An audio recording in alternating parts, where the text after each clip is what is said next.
Hi everyone, it's Cindy from Cindy's Art.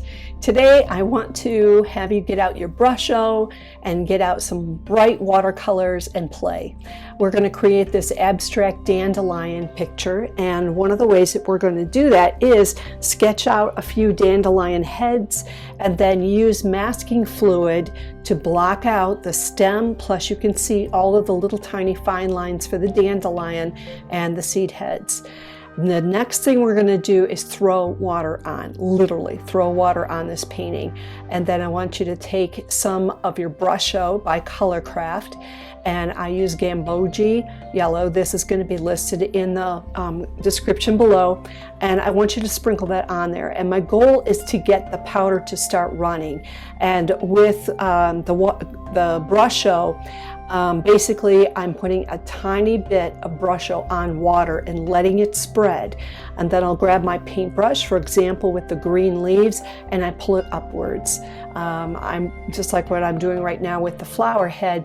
I just sprinkled a little bit of the alizarin pink around it, and I'm just going to touch it to the water. So I'm using a wet brush, I'm touching that Brusho. I already have water on my paper, and so it's going to force that Brusho to begin to spread. Brusho, you only want to use a tiny bit. It is very powerful. It is a lot of fun to play with.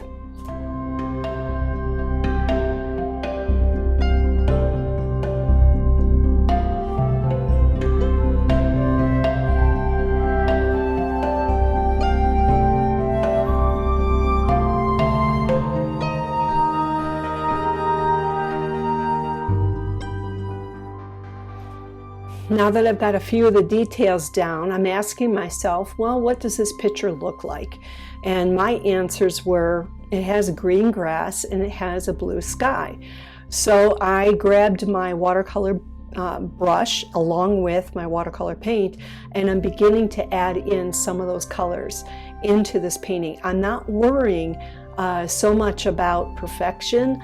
I want bold, I want brilliant, and I want to add in what the mood might be. So I'm just adding colors in and I'm playing with it. I'm letting it run. You can look at this video, slow it down, and you're going to see my watercolor paints literally run into other parts of the paper. That's because the paper's wet.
I've removed the masking fluid, and I pretty much got the background where I wanted it to be at that moment.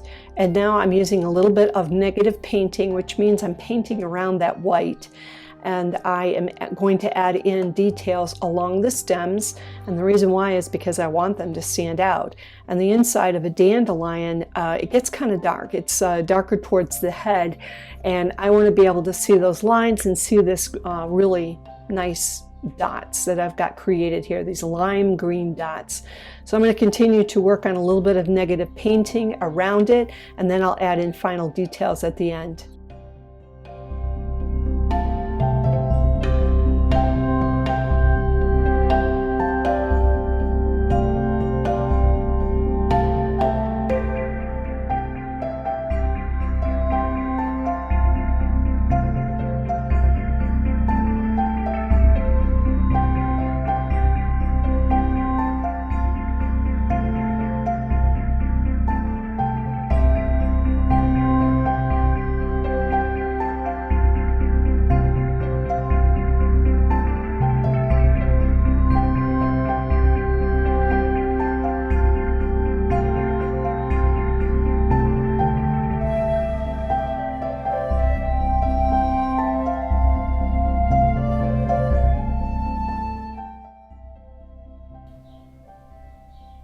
I'm going to continue to develop the depth of this dandelion so it looks more three-dimensional, and one way to do that is for me to add some darkness around the center part of the dandelion head, and I did that with some paint, and right now I'm using my Mincho Micron pen to add a little bit of details. All it's going to do is help me see the light a little bit more. Can't see the light unless you've got some dark values in there. And then what I'm going to do is shift into creating more depth by adding water blades in there, some of the grass blades, and deepening those up. And I like to take a look at the picture overall, and I'm asking myself, what does it need? And this one, with it being abstract, I didn't feel like it needed a lot more details. I'm only touching up a few things, and we'll see what the final product looks like.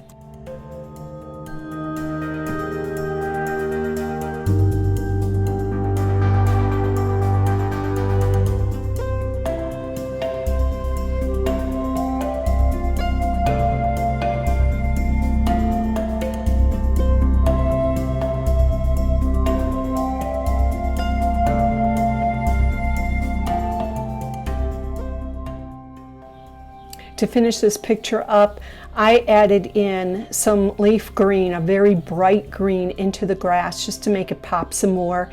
And then I used white gouache, and my paper was still quite wet, and I splattered white into it.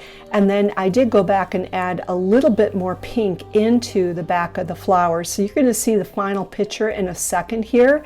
I hope yours turned out well. I would love to see you on Instagram, Facebook, wherever you are, and see your work. I so appreciate your time. I hope you guys have a wonderful day, and we will see you next time.